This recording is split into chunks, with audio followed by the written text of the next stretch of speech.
Ministeeronni dhimma alaa biyyoota Afrikaa garagaraa Finfinnee galaa jiru. Ministeeronni dhimma alaa biyyoota Afrikaa garagaraa walga'ii idilee hojii raawwachiiftota gamtaa Afrikaa 48ffaa irratti hirmaachuuf magaalaa Finfinnee galaa jiru.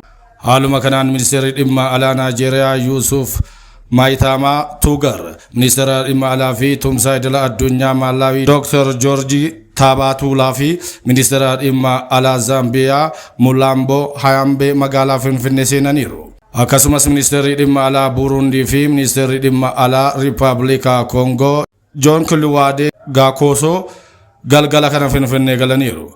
Ministeeronni kunneen wayita buufata xiyyaara idila addunyaa Boolee eegan ministeera deetaa ministeera dhimma alaa Ambaasaadar Biraanuu Tsaggaayeen simannaan taasifameeraaf. Walga'iin idilee hojii raawwachiiftota gamtaa Afrikaa ajandaa yaa'ii hooggantoota gamtaa Afrikaa 39ffaaf dhiyaatu ni raggaasisa jedhames eeggama.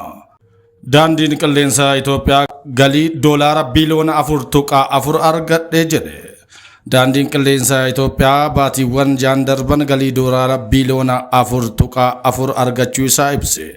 Hojii raawwachiisaa olaanaan daandichaa Masfin Xaasaw raawwii baatiiwwan jaan darban ilaalchisee ibsa kennaniin dhaabbatichi hojiilee guddina irratti xiyyeeffatan hojjetaa jiraachuu ibsani.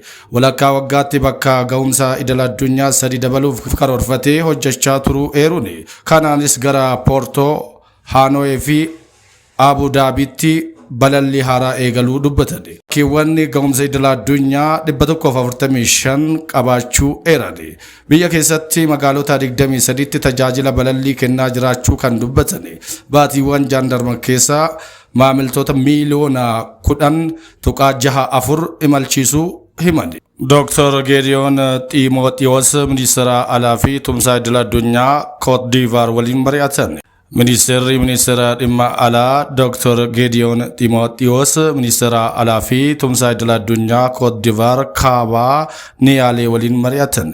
Dhimmoota hariiroo waloo biyyoota lameenii naannawaa fi idila addunyaa irratti mari'ataniiru.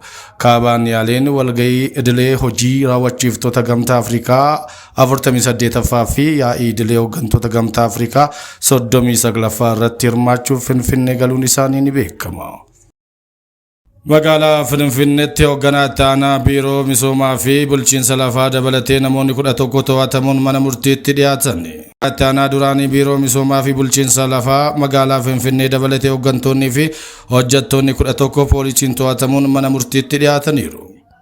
Isaan keessaa obbo Maliitoo Abaayina hoogganaa taanaa duraanii biiroo misoomaa fi bulchiinsa lafa magaalaa Finfinnee, Injiinar Charannat Abbabaa Yaaddatee hoogganaa duraanii waajjira misoomaa fi bulchiinsa lafaa kutaa magaalaa Boolee, Salamoon Balaayinee Mokkonnan ogeessa murteessaa dhimmoota teeknikaa biirichaa, Admaas Waadaanee Wandammoo ogeessa komii fi iyyannaa biirichaa, Gazaachoo Mulugeetaa Dasee dursaa garee sirreeffama qabiyyee biirichaa, Darajjee Goshuu Haayilee hojii raawwachiisaa olaanaa duraanii aanaa 13ffaa kutaa magaalaa Boolee, Alamtsaayii Lammaa leessituu sanada misoomaaf bulchiinsa lafaa aanaa 13ffaa kutaa magaalaa Boolee, Girmaa Tafarraa Ayyaanaa Daayirektara hordoffii fi dhimmoota teeknikaaf seeraa biiroo misoomaaf bulchiinsa lafaa magaalaa Finfinnee, Amaanu'eel Alamaayyoo Maammoo ogeessa teeknikaa 13ffaa kutaa magaalaa Boolee, Biiniyaam Haayiluu Gabree ogeessa teeknikaa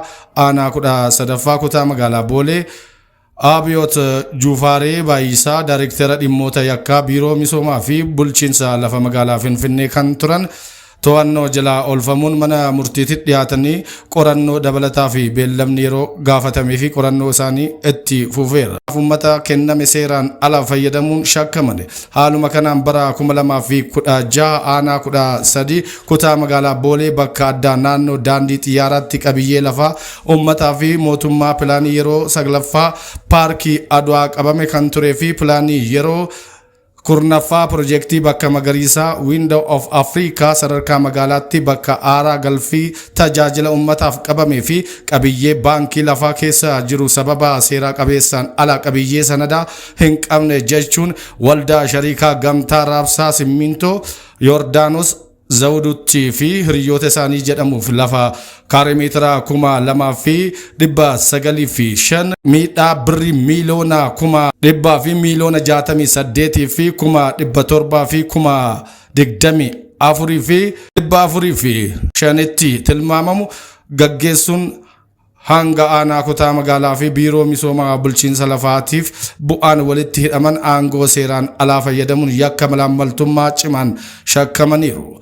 Kanaanis to'annoo poolisii jala oolanii mana murtii olaanaa federaalaatti dhaddachaa ramaddii lidataatti dhiyaachuun yeroon beellamaa dabalataa itti gaafatame qorannoon itti fufeera.